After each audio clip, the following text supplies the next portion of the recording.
34장에서부터 시작된 사건이 이제 34장에서 끝을 맺습니다. 본문은 32장에서 일어났던 사건이죠. 금송아지를 만들어 숭배의 언약이 파괴되어졌죠. 이후에 하나님께서 이스라엘 백성들을 진멸하고자 하셨지만 모세의 강구와 응답을 통해서 이제 다시 언약이 체결되는 장면이 기록되어져 있습니다. 8절 말씀을 보면요, 여호와의 영광 앞에 모세가요 급히 엎드려서 하나님 앞에 나아가죠. 그래서 9절 하반절을 보면요, 자신의 백성의 죄와 허물을 고백하면서 우리를 주의 기업으로 삼아달라고 그렇게 하나님 앞에 간구했습니다. 하나님께서 말씀하시죠. 10절을 보면요, 이제 여호와 하나님께서 이스라엘과 다시 언약을 세우겠다라고 그렇게 말씀하십니다. 그뿐만이 아닙니다. 새롭게 그 언약이 갱신되어지고요, 아무에게도 행하지 않은 큰 일을 행하실 것을 약속하셨습니다. 그 일은 일찍이 본 적도 없는 두려운 일, 곧 이스라엘을 위해서 행하는 일이고요, 모든 백성이 그것을 볼게 되게 될 것이다 라고 말씀하십니다. 자, 11절 말씀을 보면요, 언약을 맺으시고 난 다음에 하나님께서는 앞서 말씀하셨던 그 율법에 대해서 다시 한번 말씀을 주십니다. 이미 이것은 우리가 자세히 21장부터요 23장에서 살펴보았던 내용입니다. 그 중에서 우상 숭배와 절기에 대해서 하나님께서 말씀하십니다. 왜 수많은 율법 가운데서 우상 숭배와 절기에 대해서 말씀하실까요? 그것은 32장에서 그들이요 우상 숭배하였고 절기들을 자신들이 세움으로 언약을 파괴했기 때문에 그렇습니다. 그래서 하나님께서는 이스라엘 백성들과 다시 한번 언약을 맺으시면서 이 언약 앞에 신실해지라는 요구를 다시 한번 말씀하시면서 이제 가나안 민족과 언약을 세우지 말라라고 말씀합니다. 12절입니다. 너는 스스로 삼가 내가 들어가는 땅의 주민과 언약을 세우지 말라. 그것이 너희에게 올무가 될까 하노라. 이제 앞으로 그들이 들어가게 될 가나안 그 민족과 언약을 맺지 말라라고 말씀하시는데요, 그 이유가요, 너희에게 올무가 되기 때문이다라고 말씀합니다. 이스라엘 백성들은 가나안 그 주민들과 교제하고 관계를 맺으면 안 됩니다. 왜냐하면 그들은요 하나님께서 쫓아내시고요 심판하는 민족이기 때문에 그렇습니다. 그래서 하나님께서 어떻게 말씀하시냐면요, 13절을 보면요, 우상에 대해서요 너희는 헐고라고 말합니다. 그리고 중반에요 깨트리고 마지막에요 찍을지어다. 우상에 대해서, 그 민족에 대해서 어떻게 말씀하십니까? 완전히 부수고요, 산산조각 내고요, 파괴할 것을 그렇게 말씀합니다. 아사리는 저희가 잘 알고 있죠. 가나안의 3대 그 여신 중에 하나로 바알의 아내이고요, 풍요를 상징합니다. 하나님께서는 그러나요 아세라상 그 하나에 국한하지 아니하고요, 말씀에 보면요 그들의 제단들이라고 얘기하고 있습니다. 모든 제단들, 그들 가운데 있는 그 모든 우상들을요 파괴하라는 겁니다. 이 말씀은요 적극적인 그 태도를 하나님께서 요구하시는 것입니다. 선택이 아닙니다. 반드시 언약 백성들은 그렇게 해야 되는 것이죠. 자, 그 이유를 또한 이렇게 말씀하시죠. 14절을 보면요, 하나님께서 자신을 소개하는데 질투하시는 하나님이다라고 밝히십니다. 자기 백성들이요 하나님 외에 다른 대상에게 예배하는 것을 허락하지 아니하시는 것, 용납하지 아니하시는 것을 강조하기 위해서 하나님의 그 성품을 드러내시는데 질투하시는 하나님이시다라고 말씀하셨습니다. 자, 그리고 난 다음에 15절을 보면요, 12절에 말씀하셨던 가나안 주민들과 언약을 세우지 말라라고요 또 하나님께서 강조해서 말씀합니다. 그러고 보면 계속적으로 앞서도 말씀하셨고요, 지금도 말씀하셨고 다시 말씀하십니다. 계속적으로 반복해서 말씀하시는데요, 여러분 언약이 무엇입니까? 자르다, 베어내다 이런 뜻을 가지고 있는데요, 당시 고대에 계약을 체결할 때 계약 당사자들은 짐승을 반으로 쪼개서요, 그 사이를 걸어가는 의식을 행하게 되어집니다. 그래서 만약에 서로가 맺은 그 언약을, 그 법을, 계약을 어기게 되면요, 짐승과 같이 우리가 죽게 될 것이라는 것을 맹세하였습니다. 이 사건은 실제로 창세기 15장에 하나님과 아브라함이 언약을 맺을 때에 하나님께서 짐승들을 가져오라라고 말씀하시고 모두 반쪽을 내어서 쪼갠 것을 이렇게 마주대하게 놓게 하셨습니다. 그리고 하나님께서 타는 횃불이 쪼갠 고기 사이로 가로질러 가게 하셨습니다. 무엇입니까? 이는요, 목숨을 걸고 그 약속을 지키겠다는 의지를 표명하는 것이었습니다. 언약이라는 것은요, 쌍방간의 의무를 지키는 것입니다. 책임지는 것이죠.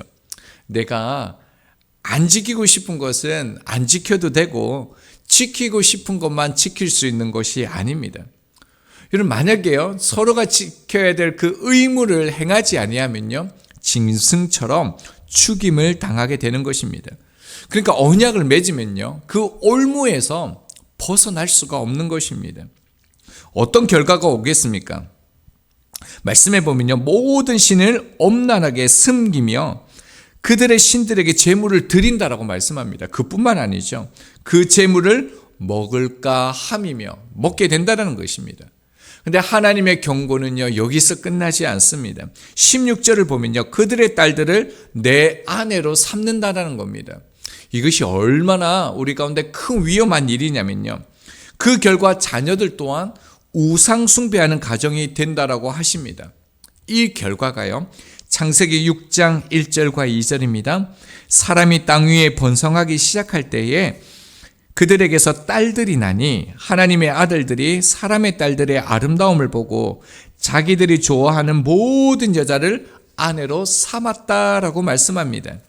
하나님의 아들들은요, 그 경건한 셋의 후손들을 말하고 사람의 딸들은요, 가나안의 후손이라고 보는 것이 대부분의 견해입니다.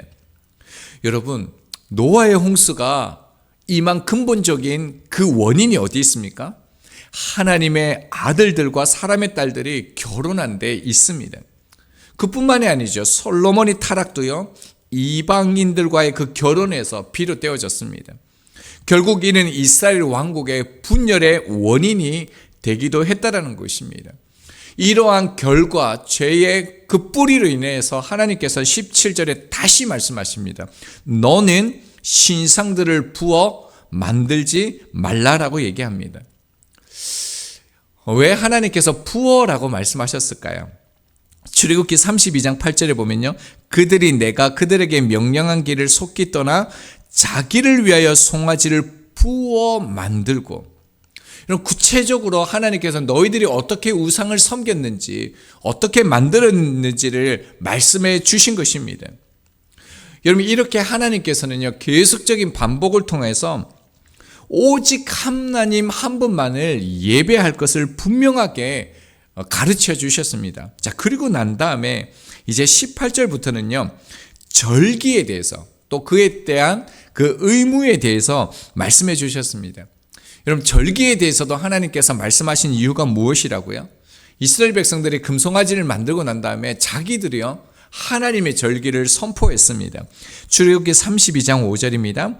아론이 보고 그 앞에 제단을 쌓고 이에 아론이 공포하여 이르되 내일은 여호와의 절일이니라 하니. 여러분, 그래서 하나님께서는요, 이스라엘 자손이 영원히 지켜야 될 하나님의 절기를 하나님께서 다시 한번 가르쳐 주시는 것입니다. 짧게 한번 보면요, 18절은 출애굽을 기념하는 무교절을 지키라 라고 말씀하시죠.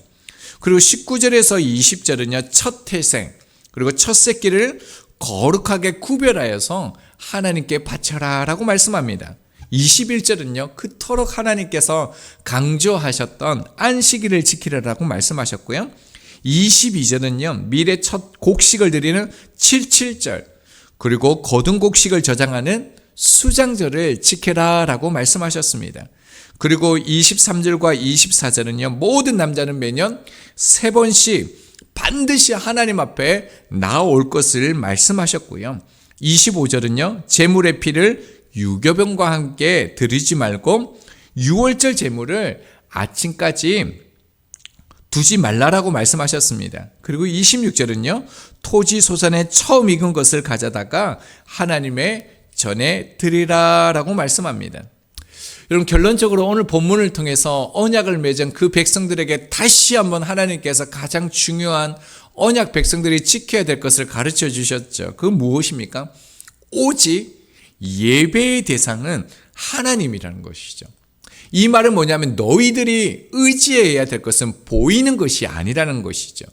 오직 하나님만 의지해야 될 것을 하나님께서 재갱신하는 그 언약의 시점에서 다시 말씀하시는 것입니다.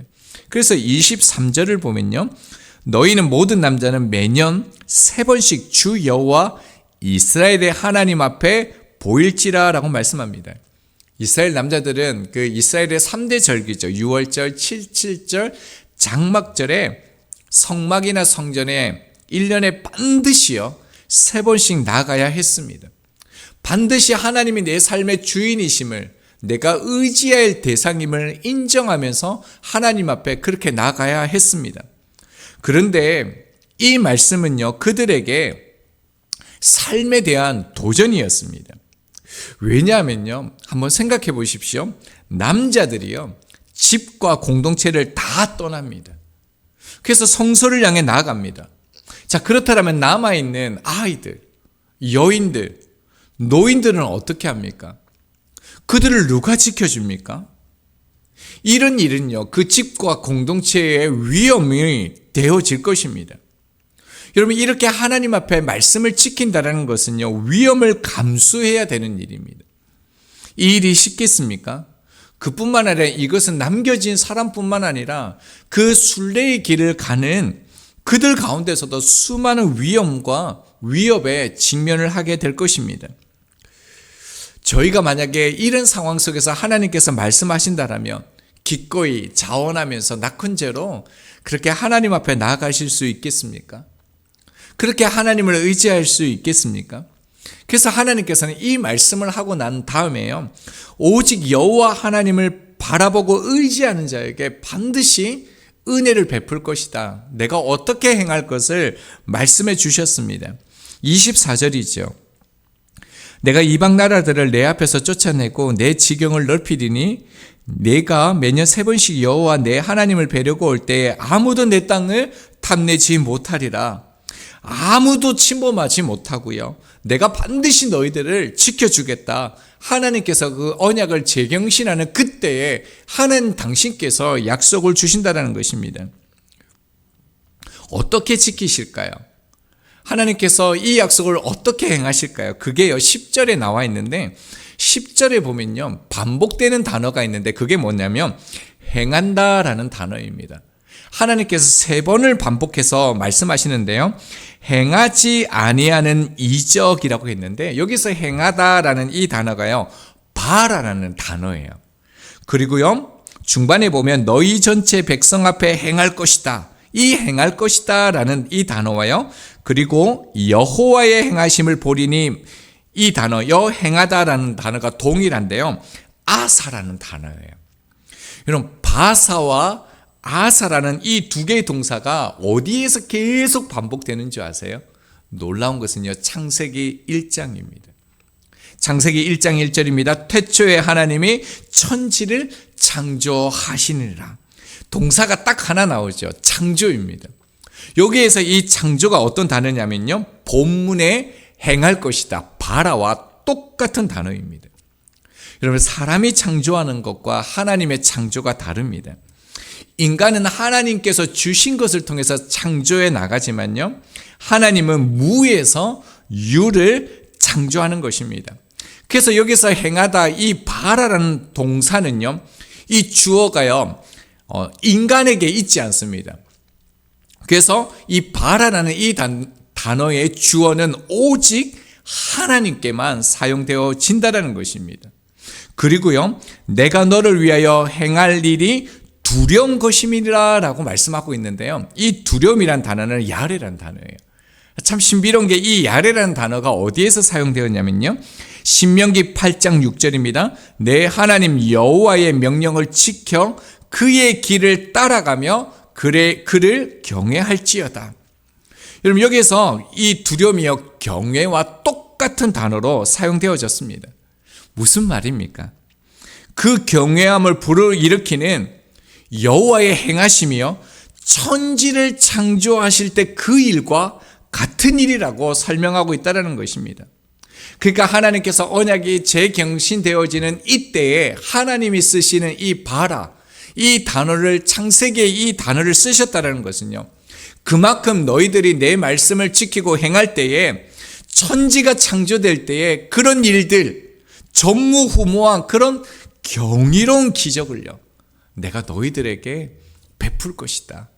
그렇게 내가 너희를 지킬 것이다 라는 것을 말씀하시는 것입니다. 하나님이 우리를 부르시는 것은요, 하나님께서 우리를 지켜주실 것이라는 그 약속에 대한 믿음을 요구하는 것과 연결되어져 있다라는 것이죠. 여러분, 하나님께서 마지막 섭리 가운데 나를 부르신다라는 것을 잊지 마시기 바랍니다. 인간을요, 가장 마지막 날에 창조하셨다라는 거 아시죠? 여러분, 만약에 첫째 날에 인간이 창조되었다라고 여러분 생각해 보십시오. 공허와 흥함 속에서요, 먹을 것도 아무것도 없는 그런 상황 속에서 인간은요, 두려움 가운데 얼마 동안은 남겨져야 될 것입니다. 그런데 하나님께서는요, 가장 좋은 것을 먼저 주시고요, 그 다음에 인간을 만드셨다는 거예요. 그 다음에 우리를 부르셨다는 것입니다. 그러므로요, 하나님께서 가라라고 하셨다는 것은 네가 알지 못하는 그 새로운 길을요, 이미 내셨다라는 것이 전제되어지는 거죠. 여러분, 하나님께서 우리 가운데 행하라라고 하시는 것은요, 하나님께서 우리 가운데 같이 가자라고 하시는 것입니다. 하나님께서 우리 가운데 의지하라라고 말씀하신다는 것은요, 하나님께서 봐라, 하나님께서 내 인생의 주어가 되어서요, 이미 그 놀라운 창조가 시작되었다는 것, 채우시겠다라는 그 약속이 담겨져 있기 때문에 우리 가운데 이렇게 말씀하시는 것입니다. 그러기에 실수가 없으신 그 좋으신 하나님께 이 한날도요, 온전하게 우리가 그분께 우리의 삶을 내어드리기를 바랍니다. 그때 주님의 나라와 뜻이 나의 삶 속에 임하시고 주님의 통치가 우리 삶 가운데 함께 하실 것입니다.